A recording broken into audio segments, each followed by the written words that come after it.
दोस्तों, बहुत समय पहले की बात है। एक खूबसूरत सी नदी के किनारे पर एक गुरु अपना आश्रम बनाकर रहा करते थे। उनकी ख्याति दूर दूर तक फैली हुई थी। वह बूढ़े हो चुके थे और उनका एक शिष्य भी था जो उन्हीं के साथ उस आश्रम में रहा करता था। एक दिन वह शिष्य भिक्षा मांगने पासी के गांव में गया था। तभी उसने वहां पर देखा कि एक बूढ़े व्यक्ति की मृत्यु हो चुकी थी। यह देख वह शिष्य बहुत चिंतित हो गया। उस मृत व्यक्ति को देखकर उस शिष्य के मन में एक चिंता जाग उठी। वह शिष्य अब यह सोचने लगा कि मेरे गुरु भी अब बूढ़े हो चले हैं। यदि वह मुझे छोड़कर चले जाएंगे तो मेरा मार्गदर्शन कौन करेगा? मुझे रास्ता कौन दिखाएगा? मैं किसके मार्गदर्शन से अपने आध्यात्म की इस सफर को पूरा कर पाऊंगा? वह यही सोचता हुआ वापस आश्रम लौट आया, लेकिन उसने अपने गुरु से कुछ नहीं कहा। लेकिन वह हर दिन अब चिंता में रहने लगा था। वह हर रोज सुबह उठकर सबसे पहले अपने गुरु के पास जाता और यह देखता कि कहीं उनकी सांसें चल रही हैं या नहीं। गुरु जीवित तो है ना? और जब वह यह देखता कि उन गुरु की सांसें अब भी चल रही हैं, तो वह देखकर सुकून की सांस लेता। देखते ही देखते अब यह डर उसके मन में गहराई तक बैठता जा रहा था, क्योंकि उसने बहुत से बूढ़े लोगों को मृत्यु प्राप्त करते हुए देखा था। एक दिन की बात है, वह अपने मार्ग से कहीं जा रहा था। रास्ते में उसे दो झोपड़ियां नजर आई। वहां से रोने और बिलख की आवाज भी आ रही थी। शिष्य ने जब वहां जाकर देखा तो उसने पाया कि वहां पर किसी की मृत्यु हो गई थी और वह व्यक्ति भी बूढ़ा था। यह देखकर वह शिष्य अब भीतर ही भीतर बहुत चिंतित हो चुका था। उसे अब यह डर सता रहा था कि कहीं उसके गुरु भी उसे छोड़कर न चले जाएं। यही सोचता हुआ वह वापस आश्रम लौट आया। वह चुपचाप एक जगह बैठ गया और अपने गुरु के बारे में सोचने लगा। तभी वहां पर वह गुरु आए। उन्होंने अपने शिष्य को इतनी चिंता में देखा तो वह उससे पूछे बिना रह नहीं पाए। वह गुरु अपने शिष्य के पास बैठे और अपने शिष्य से कहते हैं, भंते, क्या बात है? मैं तुम्हें कई दिनों से चिंता में देख रहा हूं। क्या कोई विपदा आन पड़ी है? अपने गुरु के इस प्रश्न का जवाब देते हुए वह शिष्य उन गुरु से कहता है, हे गुरुवर, कहने में तो बहुत अजीब लग रहा है, लेकिन मैं जो भी कहना चाहता हूं यह सत्य भी है और मैं इसे छुपा नहीं सकता। मैंने कई सारे बूढ़े लोगों को मरते हुए देखा है और मेरे मन में भी यही डर है कि आप भी बूढ़े हो चुके हैं। इसलिए मैं आपको खोना नहीं चाहता, क्योंकि यदि आप छोड़कर चले गए तो फिर मुझे राह कौन दिखाएगा? आपके बिना मैं अपने सफर को किस प्रकार पूरा कर पाऊंगा? उन गुरु ने अपने शिष्य की मन की इस बात को ध्यानपूर्वक सुना और उसके बाद वह जोर जोर हंसने लगे। इस पर वह शिष्य बड़ा आश्चर्यचकित हुआ और उसने उन गुरु से कहा, हे गुरुवर, आप हंस क्यों रहे हैं? क्या मैंने कुछ गलत कह दिया? क्या बूढ़े लोग मृत्यु को प्राप्त नहीं होते? इस पर वह गुरु अपने शिष्य से कहते हैं, भंते, इस दुनिया में मृत्यु का बुढ़ापे या जवानी से कोई संबंध नहीं है। तुझे इस बात की चिंता है कि मैं मर जाऊंगा तो तुझे मार्गदर्शन कौन देगा, किंतु तुमने एक पल के लिए यह नहीं सोचा, यदि मुझसे पहले तुम्हारी मृत्यु हो गई तो तुम क्या कर पाओगे? ऐसी अवस्था में तुम मुझसे मार्गदर्शन कैसे ले पाओगे? अपने गुरु की यह बात सुनकर वह शिष्य आश्चर्यचकित रह गया। वह पूरी तरह से स्तब्ध रह गया और मन ही मन वह यह सोचने लगा कि यह बात तो मैंने सोची ही नहीं। गुरुवर तो सत्य ही कह रहे हैं। मैं तो यह सोच रहा था कि केवल बूढ़े लोग ही मरते हैं, किंतु वास्तविकता तो यही है कि बच्चे और जवान भी मरते हैं। और ऐसे में यदि मेरी मृत्यु मेरे गुरु से पहले हो गई तो मैं मार्गदर्शन कैसे ले पाऊंगा? अपनी मंजिल तक कैसे पहुंच पाऊंगा? अब से उस शिष्य के मन में केवल एक ही बात चलने लगी और वह यही थी कि यदि वह गुरु से पहले ही मर गया तो आखिर वह क्या जानकर मरेगा? आखिर वह क्या हासिल करके मरेगा? वह यह सोच रहा था कि जीवन तो अनिश्चित है, आज है, लेकिन अगले पल कौन जानता है? यह जीवन हो या ना हो, जीवन के बारे में कुछ भी नहीं कहा जा सकता। जीवन तो अनिश्चित है। वशिष्ठ यह सब बैठकर सोच ही रहा था कि देखते ही देखते रात्रि का वक्त हो चुका था और गुरु अपने कक्ष में सोने के लिए चले गए थे। शिष्य भी सोने की कोशिश कर रहा था, लेकिन इस विचार ने उसके मन में इतनी खलबली मचा दी थी कि वह सो नहीं पा रहा था। वह बेचैन था। आधी रात में वह शिष्य अपने बिस्तर से उठा और उन गुरु के पास जा पहुंचा। उन्हें जगाकर वह शिष्य उन गुरु से कहता है, हे गुरुवर, यह जीवन तो अनिश्चित है। पता नहीं मैं कल का सूरज देख पाऊंगा या नहीं, यह मैं नहीं जानता, और जीवन के बारे में तो कुछ भी नहीं कहा जा सकता। इसलिए हे गुरुवर, मुझे वह आखिरी बात बता दीजिए जो ज्ञानी लोग अंत में सत्य को प्राप्त करके जानते हैं। इस जवाब में वह गुरुवर अपने शिष्य से कहते हैं, भंते, तुम्हें इतनी जल्दी क्या है? जैसे सब लोग उस सत्य को प्राप्त करते हैं, तुम भी कर लेना। इस पर वह शिष्य उन गुरुवर से कहता है, हे गुरुवर, आप ही ने तो कहा है कि जीवन अनिश्चित है और मेरी मृत्यु का भी कोई भरोसा नहीं।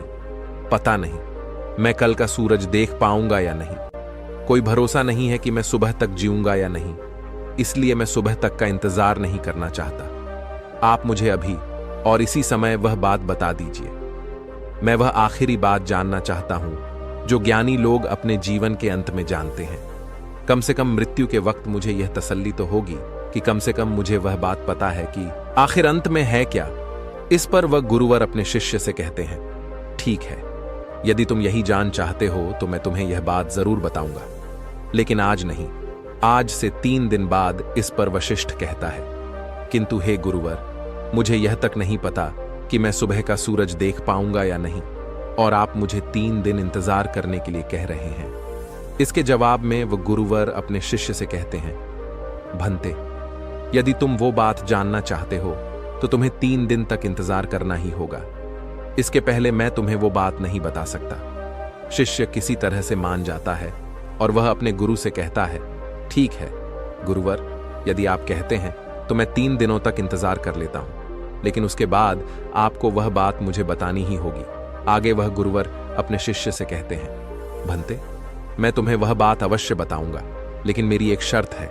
इस पर वशिष्ठ कहता है, हे गुरुवर, मैं की सारी शर्तें मानने के लिए तैयार हूं, बताइए आपकी क्या शर्त है।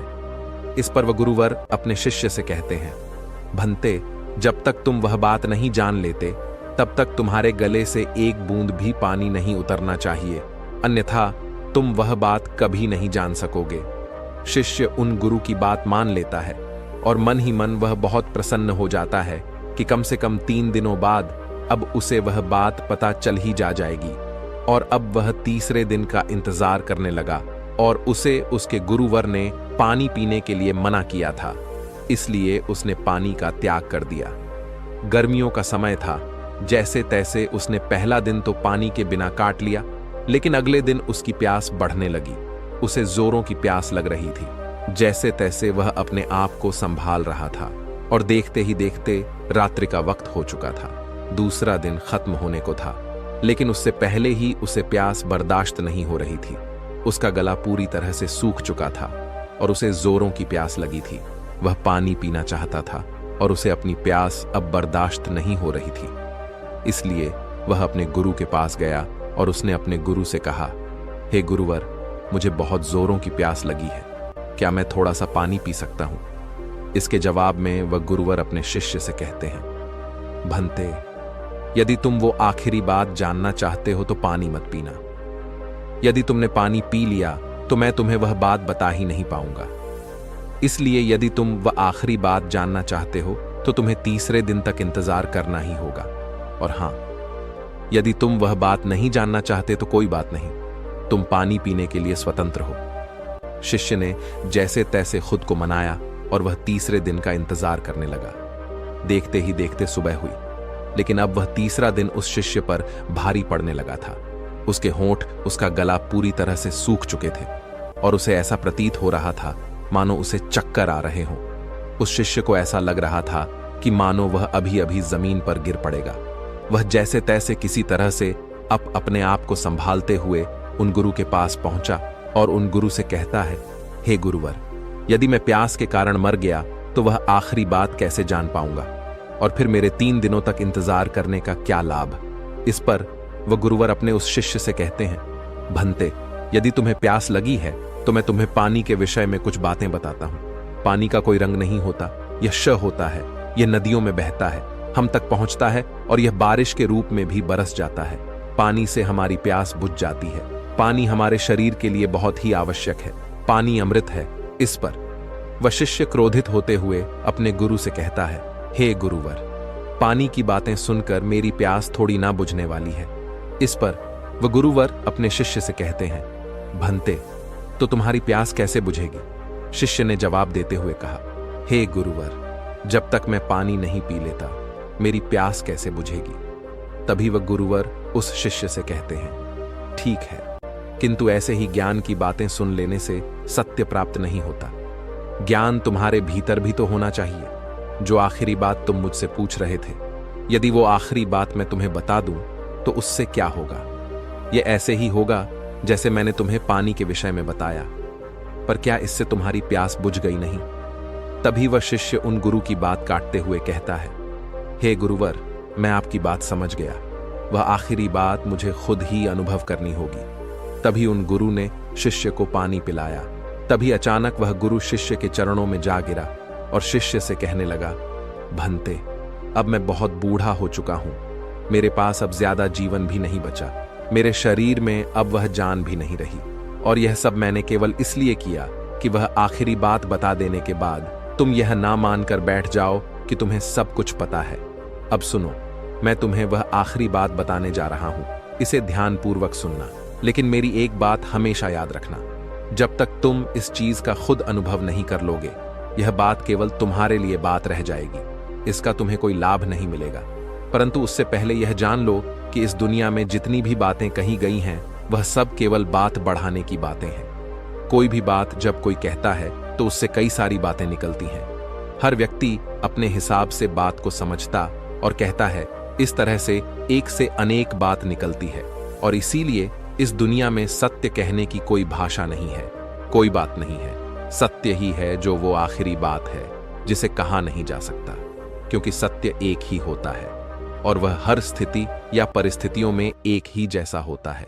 जैसे कि तुम्हें जब प्यास लगी थी तो वो प्यास केवल पानी पीने से ही मिट सकती है, ना कि उसकी बातें सुनकर। जब तुम्हें प्यास लगी थी तो उसका अनुभव तुम ही जान सकते हो, परंतु पानी के बारे में बातें तो बहुत हो सकती हैं। इसलिए मैं तुम्हें वह आखिरी बात बताने जा रहा हूं। इसे ध्यानपूर्वक सुनना और इसका अनुभव करने का प्रयास करना। आगे वह गुरुवर अपने शिष्य से कहते हैं, भंते, आखिरी बात जो बुद्ध पुरुष अंत में जानते हैं। इतना कहकर वह गुरुवर शांत हो गए। तभी वह शिष्य उन गुरुवर से कहता है, गुरुवर कहिए, मैं सुन रहा हूं, आखिर बताइए ना, क्या बात है? वह शिष्य कई बार यही बात दोहराता रहा, लेकिन उसके गुरु ने कुछ भी नहीं कहा। उस दिन के बाद से उन गुरु के मुख से एक शब्द तक नहीं निकला। देखते ही देखते कई दिन बीत गए, लेकिन अब उस शिष्य को यह समझ नहीं आ रहा था कि आखिर उसके गुरु को क्या हो गया है। आखिर वह ऐसा क्यों कर रहे हैं? आखिर वह कुछ बोलते क्यों नहीं? जब से उन्होंने मुझसे कहा कि मैं तुम्हें आखिरी बात बताने जा रहा हूं, उसके बाद से उन्होंने मुझसे एक शब्द तक नहीं कहा। वह मुझे वह आखिरी बात बताने वाले थे जो बुद्ध पुरुष अंत में जानते हैं, लेकिन उसकी बात से वह चुप हो गए। उन्होंने मुझसे तब से कुछ भी नहीं कहा है और अब तो पूरे 1 महीने बीत चुके हैं, लेकिन मेरे गुरु मुझसे कुछ कह ही नहीं रहे। वशिष्ठ इसी चिंता में लगा हुआ था। तभी अगले दिन सुबह उस शिष्य के गुरु हमेशा हमेशा के लिए चुप हो गए। किंतु अपना देह त्यागने से पहले गुरु ने अपने शिष्य को अपने थैली की ओर इशारा करते हुए कुछ कहने की कोशिश की थी और उसके बाद उन्होंने अपना देह त्याग दिया। शिष्य ने गुरु का अंतिम संस्कार किया और उसके बाद उसने उस थैली में जाकर देखा तो उसमें एक छोटी सी चिट्ठी थी और उस चिट्ठी में लिखा हुआ था, भंते, जो आखिरी बात मैं तुम्हें बताना चाहता हूं वह आखिरी बात कभी हो ही नहीं सकती। शिष्य को अब भी कुछ समझ नहीं आ रहा था कि आखिर इसका क्या मतलब है। आखिर उसके गुरु ने ऐसा क्यों कहा है, ऐसा क्यों लिखा है, उसे कुछ भी समझ नहीं आ रहा था। कई दिनों तक तो वह इसी बारे में सोचता रहा, लेकिन उसे इसका कोई जवाब नहीं मिला।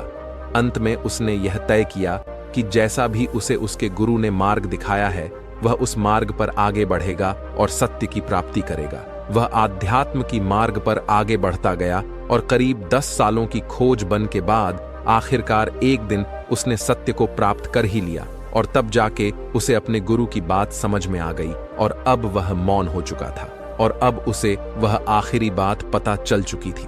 वह आखिरी बात कोई कह नहीं सकता, क्योंकि जो बात कह दी जाए वह आखिरी नहीं होती और वही सत्य है, शांति है, एक जैसा है। और वह कभी नहीं बदलता। फिर भी अगर मैं आपसे उस आखिरी बात के बारे में बात कहूं, तो मेरे कहते ही आप जितने लोग भी यह वीडियो देख रहे हैं, जो मेरी बातें सुन रहे हैं, वो उतनी ही तरह तरह की बातें निकालेंगे और वह सत्य नहीं होगा। उसमें कहीं भी आपको सत्य नजर ही नहीं आएगा और ऐसे में वह आखिरी बात भी नहीं रह जाएगी। तो आपके हिसाब से वह आखिरी बात क्या है? क्या आप अब तक जान चुके हैं या नहीं? तो यदि अगर आप अब तक उस बात को नहीं पहचान पाए, तो मैं एक बार फिर से आपको समझाने का प्रयास करता हूं और आपको बताने का प्रयास करता हूं। वह आखिरी बात है, लगता है अब तक आप समझ नहीं पाए। वह आखिरी बात है मौन। और जब हम मौन हो जाते हैं तो हम कुछ नहीं कहते, और वही सत्य होता है, वही बदलता नहीं। इसलिए जो बुद्ध पुरुष अंत में जानते हैं, वो यही सत्य है जो कभी नहीं बदलता। वैसे दोस्तों, आपने आज की इस वीडियो से क्या सीखा, वह मुझे आप कमेंट में जरूर बताइएगा। और अगर आपको ये वीडियो अच्छी लगी हो तो इस वीडियो को लाइक और अपने दोस्तों के साथ शेयर भी जरूर कीजिएगा। दोस्तों, जब हमारा मस्तिष्क अच्छे तरीके से काम करता है तो ही हम अच्छा सोच पाते हैं और जीवन में अच्छे अच्छे बदलाव भी ला पाते हैं। और जीवन में अगर आपको बड़े फैसले लेने हैं, मुश्किल हालातों से निपटना होता है, तो हमें मानसिक रूप से मजबूत होना बहुत ज्यादा जरूरी होता है। जरूरी नहीं कि आपकी जिंदगी में हर पल अच्छा ही होता रहे और आप तभी खुश रहे। कभी कभी आपकी जिंदगी में ऐसे वक्त भी आएंगे जहां पर आपको भारी मुसीबतों का सामना भी करना पड़ सकता।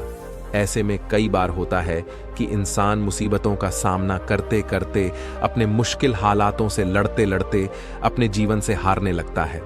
लेकिन वहीं पर जो इंसान मानसिक रूप से मजबूत होते हैं, वह इन मुश्किल हालातों से अपने कठिन समय से बाहर जरूर निकल आते हैं।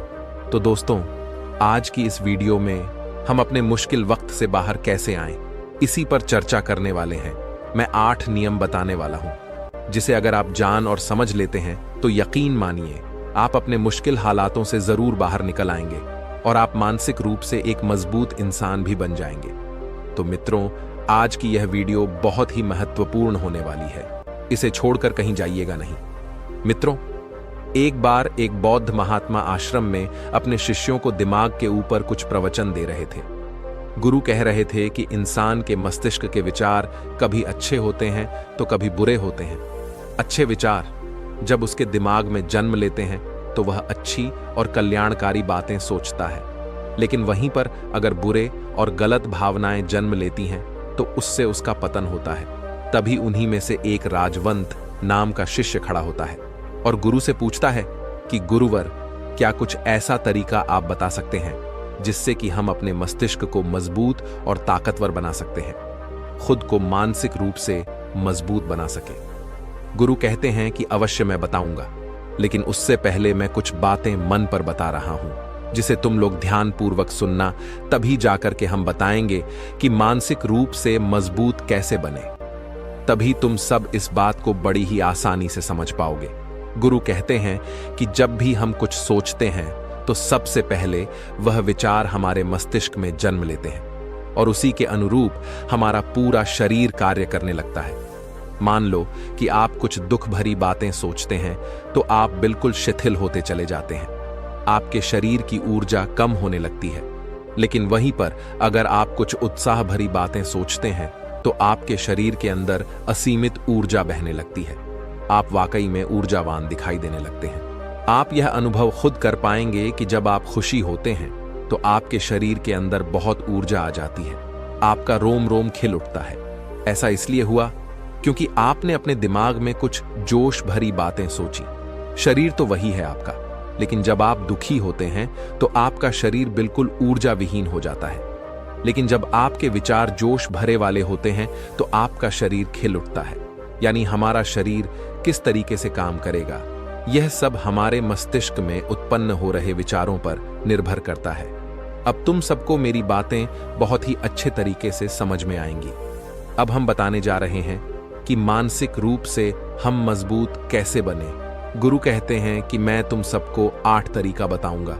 अगर आप उन 8 तरीकों को अपने दिमाग में लाएं, वैसा ही सोचते हैं, तो यकीन मानिए आपका शरीर भी वैसा ही काम करने लगेगा। जैसा कि मैं पहले बता चुका हूं कि जब आप दुखी होते हैं तो आपका शरीर ऊर्जा विहीन होने लगता है, लेकिन जब आप खुश होते हैं आपके दिमाग में अच्छा विचार आया और आप खुश हो गए, तो आपके शरीर में अच्छी ऊर्जा बहने लगती है। इसका मतलब यह है कि अगर हम वह 8 तरीका जान ले और वही हम अपने दिमाग में सोचे, तो हमारा शरीर भी ऊर्जा और जोश से भर जाएगा। अर्थात हम मानसिक रूप से मजबूत बन जाएंगे। और वास्तव में जब आप मानसिक रूप से मजबूत बन जाएंगे, तो आप मुश्किल हालातों का सामना बड़ी ही आसानी से कर लेंगे। गुरु कहते हैं कि शिष्यों, मानसिक रूप से मजबूत बनने का पहला नियम है, जो हो चुका है उसकी परवाह करना छोड़ दो। गुरु कहते हैं कि शिष्यों, मुझे यह बताओ कि सूर्य किस दिशा में उगता है। तो सभी शिष्यों ने एक साथ जवाब दिया कि गुरुजी, सूर्य पूर्व दिशा निकलता है। फिर गुरुजी ने कहा कि अगर मैं यह कहूं कि सूर्य पश्चिम दिशा से निकले, तो क्या वह निकलेगा? सभी शिष्य कहते हैं कि बिल्कुल नहीं गुरुवर, सूर्य तो पूर्व दिशा से ही निकलेगा। हम उसके स्थान को, उसके जगह को बदल नहीं सकते हैं। फिर गुरु कहते हैं कि मान लो बारिश का मौसम है, और अगर मैं यह बोलूं कि बारिश बंद हो जाए, तो क्या हमारे बोलने से बारिश बंद हो जाएगी? शिष्य कहते हैं कि नहीं गुरुवर, वह तो मौसम में बदलाव की वजह से होगा। जब मौसम में बदलाव होगा तो बारिश बंद हो जाएगी। फिर गुरुजी कहते हैं कि अगर मैं तुम लोगों से यह कहूं कि ठंडी के मौसम में गर्मी पड़ने लगे, तो ऐसा होने वाला तो नहीं है। शिष्य कहते हैं, गुरुवर, आप ठीक कह रहे हैं।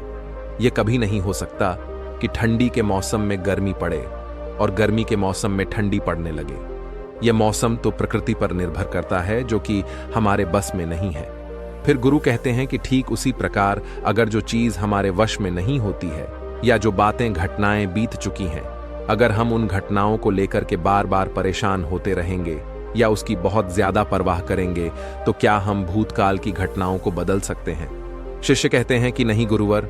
फिर गुरु कहते हैं कि अगर तुम उन बीती घटनाओं को लेकर के बार बार चिंता में रहोगे और उस चीज की परवाह करोगे, तो तुम परेशान होते चले जाओगे। इसीलिए तुम्हारी जिंदगी में जो घटित हो चुका है, कोशिश करो उसे भुलाने की, और उसका एकमात्र तरीका है कि आप अपने आने वाले समय पर, आने वाले भविष्य पर, आने वाली चीजों पर अपना ध्यान केंद्रित करिए। गुरु आगे कहते हैं कि मानसिक रूप से मजबूत बनने का दूसरा नियम है ध्यान करने की आदत डाले। गुरु कहते हैं कि गौतम बुद्ध जब सत्य की खोज में निकल पड़े थे, तो उन्होंने बहुत सारे उपाय किए, बहुत सारे कर्मकांड किए, लेकिन उन कर्मकांडों की वजह से उन्हें बहुत ज्यादा कुछ हासिल नहीं हुआ और उनका शरीर दुबला पतला होता चला गया। लेकिन वह सत्य की खोज करने में असमर्थ रहे। उनके गुरुओं ने उन्हें बहुत सारे कर्मकांड उपाय बताए, लेकिन उन कर्मकांड का कोई मतलब नहीं हुआ। अंत में जब भगवान गौतम बुद्ध स्वयं ध्यान की अवस्था में बैठे, तो धीरे धीरे ध्यान की गहराइयों में जाकर के उन्हें वह सारी चीजें लगने लगी जिस चीज की वह खोज में निकल पड़े थे। ध्यान के जरिए वह अपने सभी विचार पर विजय पा लिए। उन्होंने पापी मार्ग को पराजित किया, काम वासना पर विजय पाई, अपनी हर एक भावना पर वह विजय पा लिए। और यह सब तभी हुआ जब वे ध्यान की गहरी अवस्था में बैठे और कई दिनों तक ऐसे ही बैठे रहे। ध्यान करने से हमारा मन और मस्तिष्क बहुत ही शांत हो जाता है, जिसे कि अगर हम किसी वस्तु पर या किसी के बारे में या किसी चीज के बारे में जब विचार करते हैं, तो हमारा पूरा ध्यान उसी पर केंद्रित रहता है। हमारा दिमाग ज्यादा इधर उधर भागता नहीं है और हम चीजों को बहुत ही अच्छे तरीके से समझ पाते हैं। ध्यान ही एक ऐसा तरीका है जो आपको हर तरीके से आपके दिमाग को मजबूत बनाता है। बौद्ध भिक्षु अगर किसी बात पर ज्यादा जोर देते हैं, तो वह ध्यान की प्रक्रिया पर ध्यान में कई घंटे तक बैठे रहते हैं, जिससे उनका दिमाग बहुत ही शांत रहता है, उनका मन बहुत ही शांत रहता है, और जिसका मन शांत रहता है वही किसी भी चीज पर अच्छी तरह, अच्छी तरीके से विचार कर सकता है। अर्थात वह मन और मम मस्तिष्क दोनों से मजबूत होता चला जाता है। ध्यान करने से आपकी सारी वासनाएं आपके नियंत्रण में रहेंगी। आप अपनी इच्छा अनुसार अपनी वासना को अपने वश में किए रहेंगे। गुरु आगे कहते हैं कि मानसिक रूप से मजबूत बनने का तीसरा नियम है बहुत ज्यादा किसी से उम्मीद मत रखना। गुरु ने कहा कि तुम सब अपनी मर्जी से जन्म लिए हो, अपनी मर्जी से ही गर्भ का चुनाव किए हो, लेकिन इंसान जन्म लेने के बाद वह यह सब भूल जाता है कि उसे क्या करना क्या नहीं, वह किस लिए जन्म लिया था, और जन्म लेने के बाद वह तमाम तरह की वासनाओं से ग्रसित हो जाता है। इस संसार की मोह माया में वह बहुत ज्यादा परेशान हो जाता है। वह खुद को जान ही नहीं पाता, वह खुद को भूल जाता है। और यही वजह रहती है कि वह तरह तरह के लोगों से अपनी बहुत ज्यादा उम्मीदें लगा बैठता है। उम्मीदें दुख का कारण बनती हैं। जिस भी व्यक्ति वस्तु से आपकी उम्मीदें ज्यादा बढ़ जाएंगी, आने वाले समय में सबसे ज्यादा दुख आपको उसी से मिलने वाला है। क्योंकि उम्मीद पर होती है, दुख भी वहीं पर होता है। क्योंकि आप किसी से बहुत ज्यादा उम्मीद लगा लिए और वह व्यक्ति आपकी उम्मीदों पर खरा नहीं उतरा, तो सबसे ज्यादा दुख आपको उसी से होने वाला है। क्योंकि जब उम्मीद टूटती है तो दुख बहुत ज्यादा होता है। इसलिए इस सांसारिक, इस भौतिक जीवन में बहुत ज्यादा उम्मीद और बहुत ज्यादा मोह किसी भी व्यक्ति से मत करना। तभी एक शिष्य उठ खड़ा होता है और कहता है कि हे गुरुवर, हम बिना उम्मीद से, बिना आशा से कैसे जी सकते हैं। हम सबके मन में रहता है कि मुझे यह चीज करनी है, मुझे वह चीज करनी है, मुझे जीवन में ऊंचाइयों को हासिल करना है। बिना उम्मीद के तो हम लोग जीवन में आगे बढ़ ही नहीं सकते। गुरु ने कहा कि कुछ पाने की लालसा, कुछ बड़ा बनने की लालसा जीवन में जरूर आपको ऊंचाइयों तक ले जाएगी। कुछ बड़ा बनने के लिए लालसा खुद से होती है, ना कि किसी व्यक्ति वस्तु विशेष से। मैं यहां पर लोगों के बारे में बात कर रहा हूं कि अगर तुम यह सोचो कि मेरा दोस्त मेरे साथ हमेशा खड़ा रहेगा, या मेरे लिए मेरे साथ हमेशा खड़ा रहेगा, या आप जो सोचे वह सामने वाला इंसान आपके लिए वैसा करे, तो यह सभी चीजें बहुत ज्यादा उम्मीद और मोह को बढ़ावा देती हैं। बहुत ज्यादा उम्मीद किसी से मत रखना। खुद से उम्मीद रखोगे तो दुख बहुत ज्यादा नहीं होगा, लेकिन अगर दूसरों से उम्मीद रखोगे और वह उम्मीद पूरी नहीं हुई तो दुख बहुत ज्यादा होगा। कई बार होता है कि माता पिता जो अपने जीवन में हासिल नहीं कर पाए, वह चाहते हैं कि वह चीज उनके बच्चे हासिल करें। वह सारा भार अपने बच्चों पर ला देते हैं। बच्चे उनके हिसाब से चले, वह उनकी उम्मीदों को पूरा करें। उन्होंने जो अपने जीवन में हासिल नहीं कर पाया, वह काम अब उनके बच्चे करें। और लगभग इस समय तो सभी के माता पिता यही कह रहे हैं। बहुत कम लोग होते हैं जो अपने बच्चों को आजाद रखते हैं। मेरी सभी से गुजारिश है कि अपनी उम्मीदों का पहाड़ अपने बच्चों पर न ठोपे। गुरु कहते हैं कि मानसिक रूप से मजबूत होने का चौथा नियम है कि पहली बार में ही किसी काम में फेल होने से डरो मत। गुरु आगे कहते हैं कि शिष्यों, अगर डर तुम पर हावी हो जाएगा तो तुम अवश्य असफल हो जाओगे। अपनी जिंदगी में वह इंसान सबसे ज्यादा असफल होता है जिसे अपने लक्ष्य को पाने का डर रहता है। अगर डर तुम्हारी जिंदगी में बढ़ गया तो तुम्हें वह असफलता की तरफ जरूर ले जाएगा, क्योंकि डर तुम्हारे आत्मबल को, तुम्हारे आत्मविश्वास को डगमगा देगा, कमजोर कर देगा। और तुम्हारा आत्मबल, तुम्हारा आत्मविश्वास कमजोर हो जाएगा तो तुम निश्चित ही अपने लक्ष्य को पाने में असमर्थ महसूस करोगे, और यही असमर्थता तुम्हें असफलता की तरफ ले जाएगी। इसलिए जीवन में जब तुम अपने लक्ष्य की प्राप्ति के लिए आगे बढ़ो तो मन में किसी भी चीज की शंका मत रखो कि मैं फेल हो जाऊंगा, अगर यह नहीं हुआ तो यह हो जाएगा।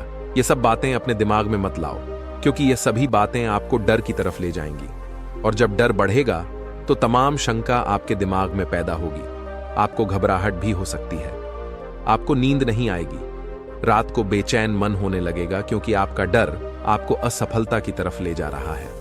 और जब असफलता का विचार आपके दिमाग में आएगा तो आप और ज्यादा डरने लगेंगे। इसलिए जीवन में जब आप लक्ष्य की प्राप्ति के लिए आगे बढ़ जाओ तो मन में कोई शंका मत रखो, सिर्फ और सिर्फ अपने काम करने पर ध्यान दो।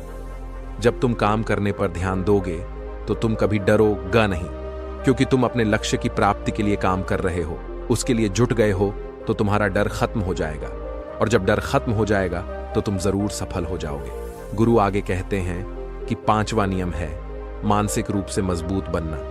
वह यह है कि जिंदगी में कभी भी खुद को कोसो नहीं। गुरु कहते हैं कि जो इंसान जितना ज्यादा संघर्ष करता है वह उतना ही मजबूत बनता चला जाता है। जितना ज्यादा तुम मजबूत बनोगे उतना ही ज्यादा तुम काबिल होते चले जाओगे। इसलिए अगर तुम किसी भी चीज में असफल भी हो जाते हो, या कोई चीज तुम्हारी इच्छा के अनुसार नहीं हुई, या तुमने कुछ ऐसा कार्य किया जैसा नहीं करना चाहिए था, और इन सब बातों को लेकर के अगर तुम पछता रहे हो, खुद को कोस रहे हो, तो यह तुम्हें मानसिक रूप से कमजोर करता चला जाएगा। क्योंकि खुद को कोसना बहुत ज्यादा खतरनाक होता है। यह आपके दिमाग की क्षमता को कम कर देगा। आपकी सोचने समझने की शक्ति को कम कर देगा, आपके आत्मबल, आपके आत्मविश्वास को कम कर देगा। इसीलिए जीवन में कभी भी किसी भी कार्य के लिए खुद को कोसना नहीं, क्योंकि अगर वह कार्य तुमसे नहीं हुआ है या जो तुम सोच रहे हो वह जिंदगी में नहीं कर पाए, तो इसका मतलब यह नहीं है कि तुम असफल ही हो गए। अगर मैं यह कहूं कि यह सामने वाला आम का पेड़ है, इस पर सबसे पहले कौन सा जानवर चढ़ेगा? हाथी चढ़ेगा, बंदर चढ़ेगा, या फिर गिलहरी और या फिर शेर? तो सभी शिष्यों ने कहा कि गुरुवर, इस पर तो गिलहरी और बंदर सबसे पहले चढ़ जाएंगे। तभी फिर गुरु कहते हैं कि तो अगर यह हाथी सोचे कि मैं इस पेड़ पर नहीं चढ़ पाया, अगर वह खुद को कोसने लगे, तो क्या यह सही है? शिष्य ने कहा कि गुरुवर, यह तो गलत बात है, क्योंकि हाथी तो कभी भी पेड़ पर चढ़ ही नहीं सकता।